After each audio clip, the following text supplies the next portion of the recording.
Кыргызстандын Казакстандагы элчилиги кырдаалды тынымсыз көзөмөлдөп турат. Учурда өлкөнүн түндүк аймагында жабыркаган Кыргызстандын жарандары жок деп билдирди.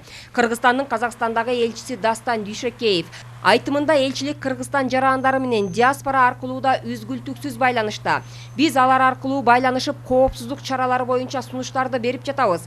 Алматы аэропортунда Кыргызстан жарандары бар экенин билдиребиз. Алардын саны такталууда. Жарандарыбыз менен жеке өзүм байланышып, ден соолугунун абалы жана алардын жүрүү шарттары тууралуу билдим. Шаарда жана аэропортто түзүлгөн кырдаалга байланыштуу коопсуздук чараларын сактоо боюнча сунуштарды бердим. Ошондой эле Казакстандын түштүк аймагындагы кырдаалга Кыргызстандын Алматы шаарындагы башкы консулдугу да көз салып турат. Казакстандын аймагында жүргөн Кыргызстандын жарандарын баардык коопсуздук чараларын сактоого чакырам. Жергиликтүү бийликтердин көрсөтмөлөрүн жана өзгөчө абал, коменданттык сааттын шарттарын угуп аткарууну суранам, дейт дипломат.